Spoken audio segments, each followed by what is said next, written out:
some point, we are all innocent souls.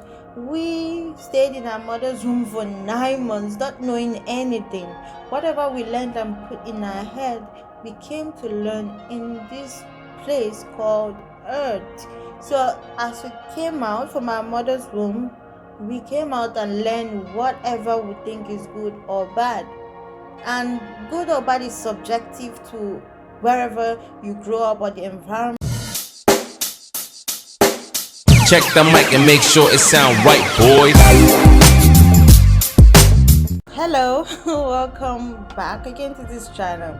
In my last video, I explained the points to consider when going into an interracial relationship or marriage. I left out advice for the society in the order because the video was too long. I'm not here to force my opinion on others, but it's just what I think as a society we should do. Number one is do not judge. Do not judge in the sense that we're so quick to call out other people's dysfunction while we within ourselves we go through so many dysfunction in different areas in our life. One area of our life could be good and the next area could be bad. Same thing, it could be that our relationship is good and something else is bad in our life, and it just happens that the next person you see, their relationship is bad but something else is good in their life.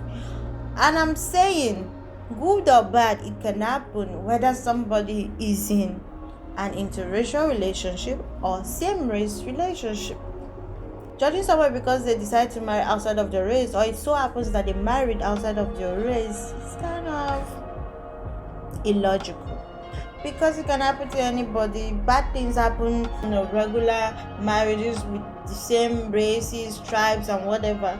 We've seen that all played out.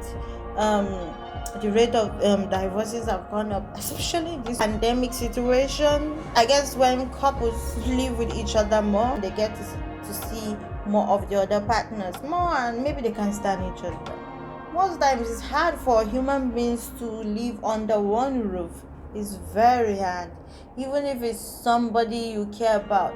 How about even children and parents? And sometimes it will be a certain state in life where you really don't even want to live under your parents' roof. Maybe you feel kind of discomfort or uncomfortable, not because they're bad per se, not because they're bad at all. It's just hard for two people to live under one roof without somebody judging the next person and without feeling disgust about another person's character, and also the next person not feeling disgust about your own character. It's so hard. So saying that divorce can happen, and maybe some people get to laugh at it because it's an interracial marriage and they start laughing, oh, why did she go and whatever. But based off of my other point, as long as it's based on love and whatever, it's not based on self-hate and the rest of the point I listed in my previous video. I'm going to drop the link of my previous video if you're interested in knowing what points I mentioned to consider when going to interracial marriages. That does not involve religion, but just regular things and my opinion in general. Just because your relationship is good, just be thankful, grateful, move on, and that's it. But do not judge someone's dysfunction. Number two is we all have our traumas. The more I live in this world, in this tiny little world, the more I realize that everybody has a form of trauma. Even the person that we least expect for things to go wrong in their life, we've seen it over and over again. Like maybe they've been dealing with it personally and it's not just public, and some other person does not know, and maybe it was really brutal at some point in their life, but they decide to keep it a secret, and at some point you see it start to affect them, or maybe they get through it and it happens. So every single one of us have traumas. It could be childhood traumas, it could be relationship traumas, because at some point we are all innocent souls. We stayed in our mother's womb for 9 months, not knowing anything. Whatever we learned and put in our head, we came to learn in this place called Earth. So as we came out from our mother's womb, we came out and learned whatever we think is good or bad.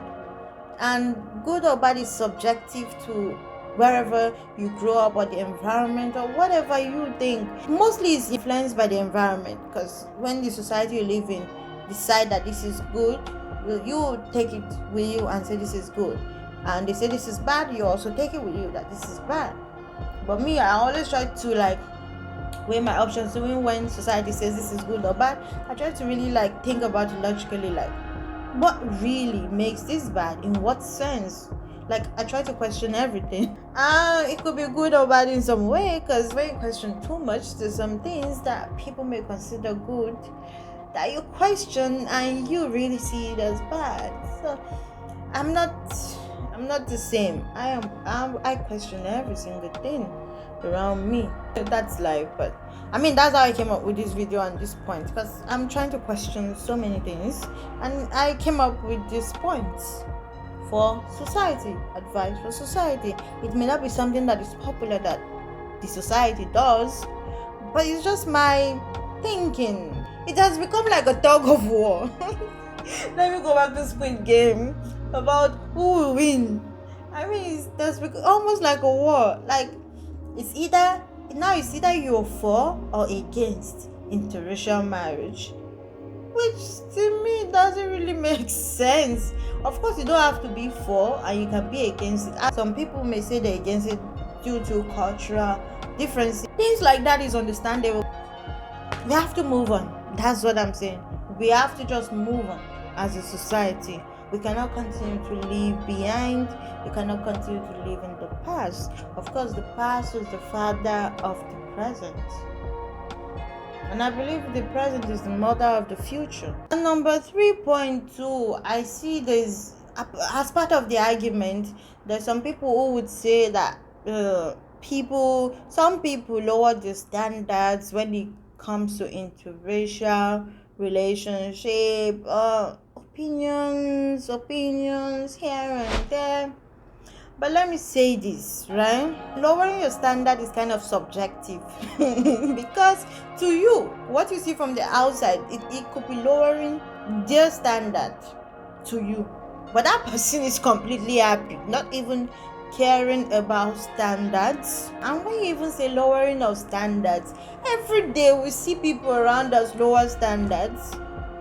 Okay, let's assume that, okay, for example, most ladies, when you ask them, maybe as part of their criteria for a man, maybe they're gonna say maybe financial stability. But there's some people that really don't care about that financial stability. When themselves are financially stable, like some people just want happiness. Can't you just let them have it? Some people, not everybody cares about financial stability. Just like how people say men are bad, women are bad as well. But does that mean you will not get together with a man or woman at all? Just because it's something that is popular or something that feels like a norm to me, which shouldn't be, does not mean that it coincides with every single person's belief. Men are this, women are this, whatever. But at the end of the day, you still want to get together with a woman or a man. It is what it is.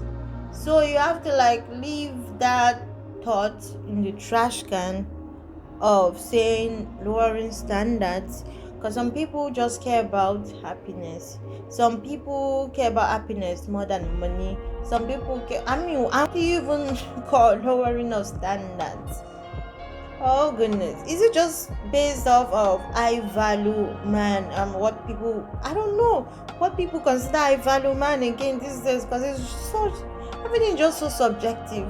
Just say somebody with high income, I don't know. To me, a high value man is somebody, like you say, value. What is value or quality?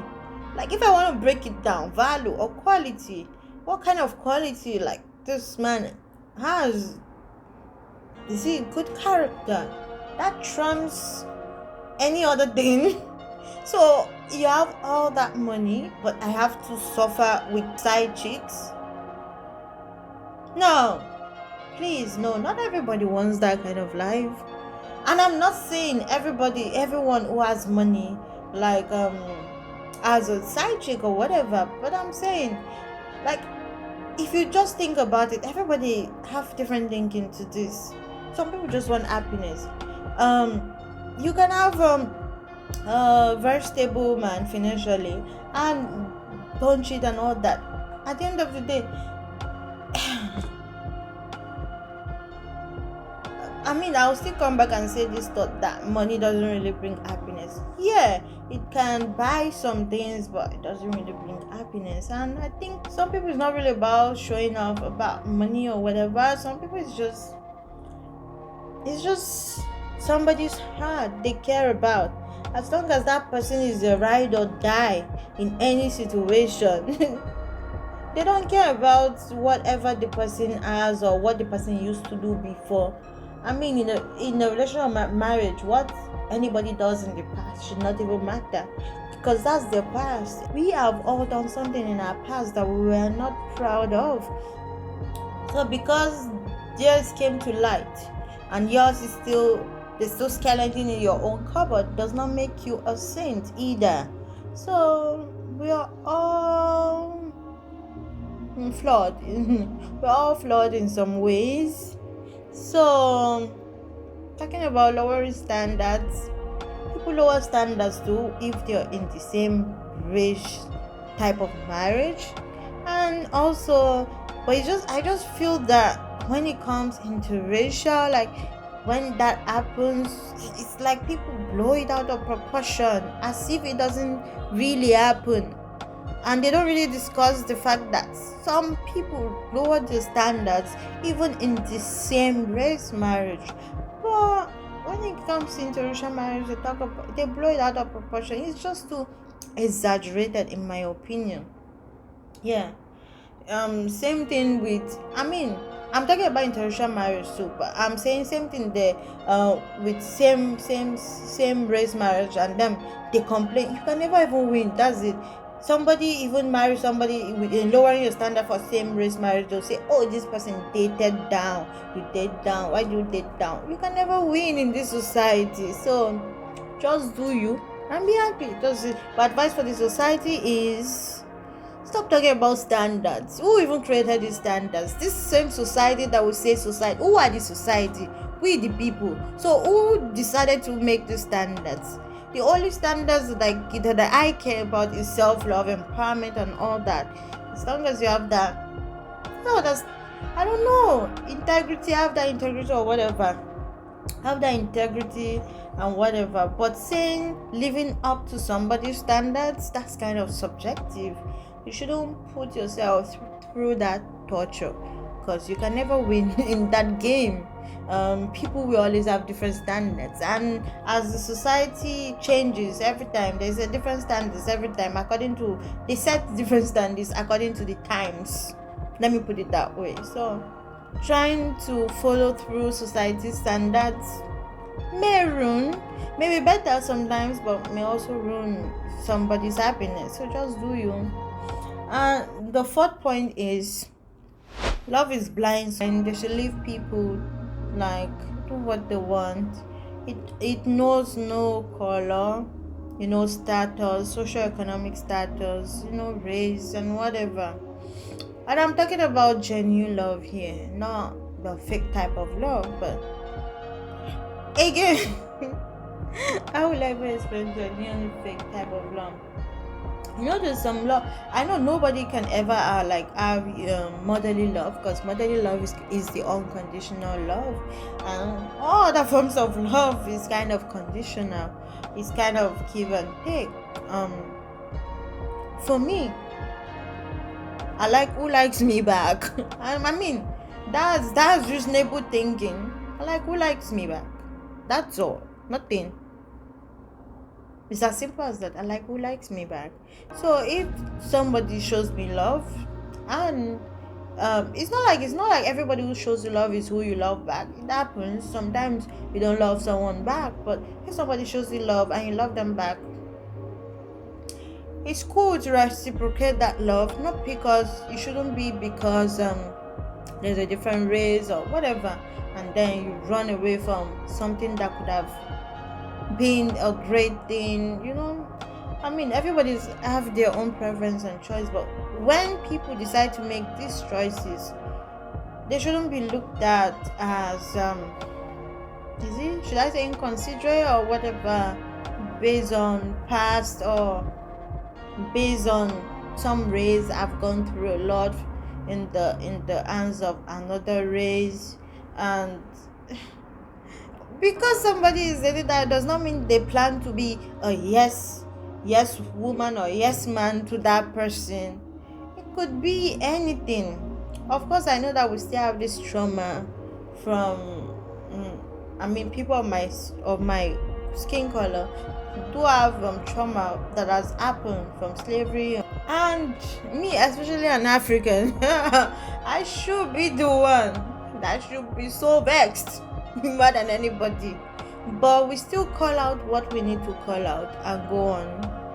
I mean, it's still so confusing because they say there's some things in psychology where you kind of love people who do bad to you. It can happen psychologically, but it happens. How should I put it? This is even taking all my energy. Like, when I'm thinking, the more and more and more I'm thinking about it, because I lay down some points, but the more I'm talking about it, it's a really big topic to touch on. Like, you can't begin to mention traumas is just infinite. And I don't think we have gone through that therapy yet. As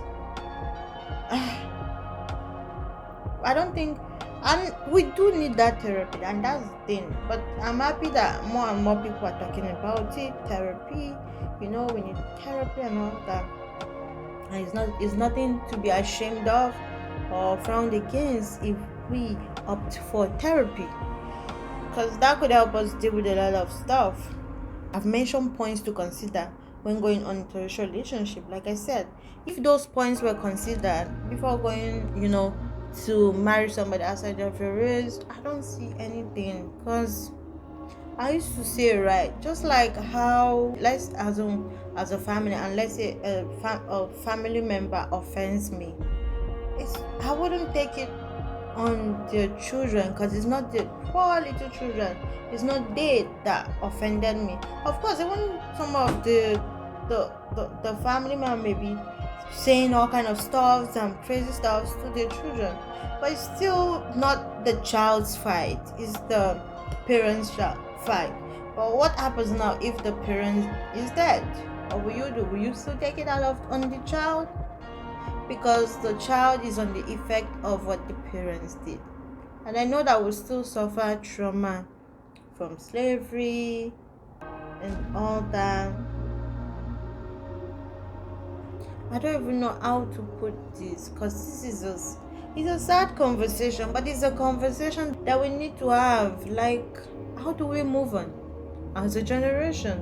Do we continue to carry with us this trauma of saying this is our masters? I believe your mind is powerful, like how you think about it. If you consider someone your master, then automatically your mind makes that person your master. But I don't consider nobody my master. I do not. So whatever they do, whatever anybody does, is not my master. I am my master of my life. God controls I believe in God, He controls my life, but at the same time, I am my master. Nobody is my master. Not even any politician or whatever that runs any whatever president. Oh, they're not my master. I'm the master of my life. Nobody could be.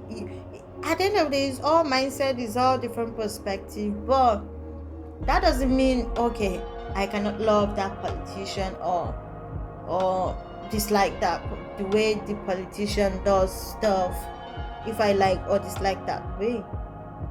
But you can meet somebody that you are genuinely care about each other and you have something with, and you shouldn't always see that person as master, because now the moment you start seeing that person as master, then that's already a problem, a pending doom. Because how will I put it? Imagine if you're always thinking, this used to be my master, and now I'm gonna be marrying my master.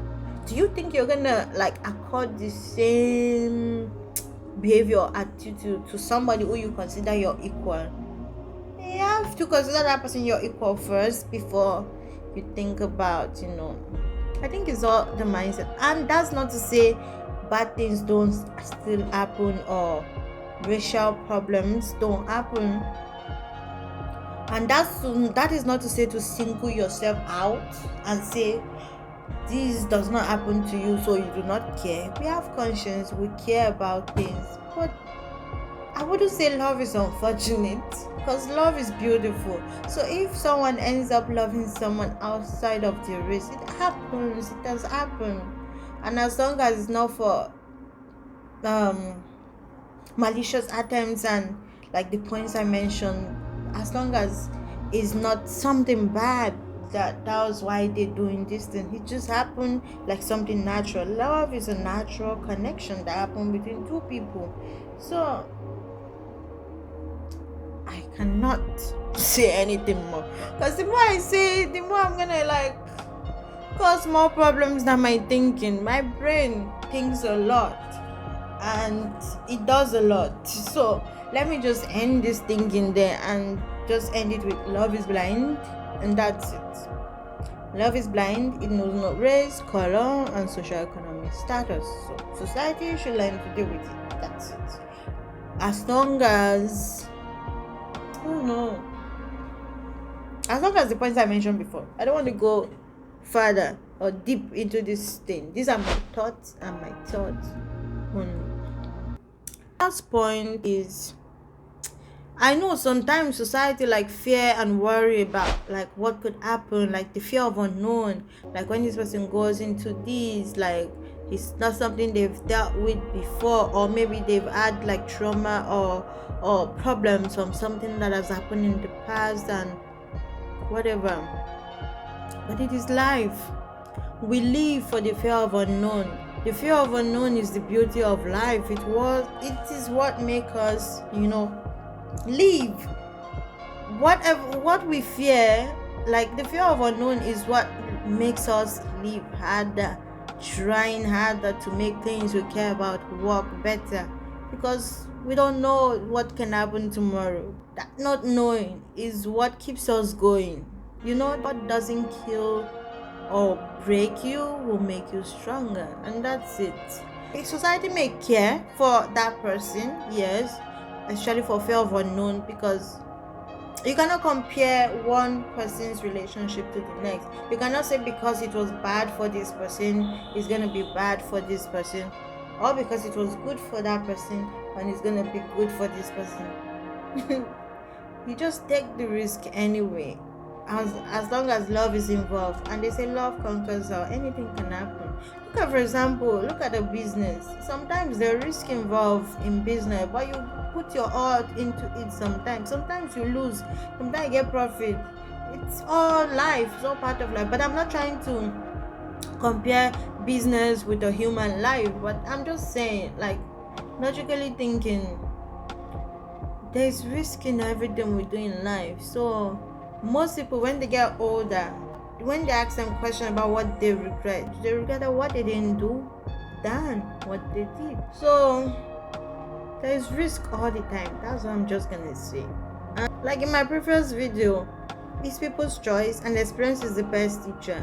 So whatever experience you have, it's not gonna like go away from you ever. It's gonna be in your mind, and it's gonna be registered in that mind that this is what happened, and it will help you make subsequent decisions. I mean, that's the beauty of us humans. We have a free will to think and to do things and to not do things. We have that choice. That's just the main fact of it.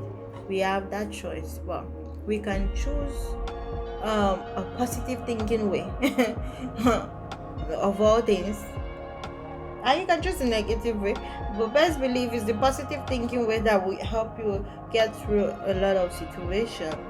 Can't keep thinking bad about everything. I know I've mentioned fear in one of my videos. I can't remember what the name of the video was, but I think it was about fear, why fear can help you. I can't remember, but I think I should also leave the link of that video up there, because fear can also be a good thing. You don't know what can happen tomorrow, so you continue to work harder to make things you care about better, because you do not know what can happen. So I'll rest my points here. That's it. If I'm gonna cut it long, these are my points, and I guess this is my own cut. And you are my own audience. You all are my audience, and I think I'm the judge and the lawyer at the same time. And I rest my case, and this is my verdict. So see you on my next video. Bye. When you talk about race,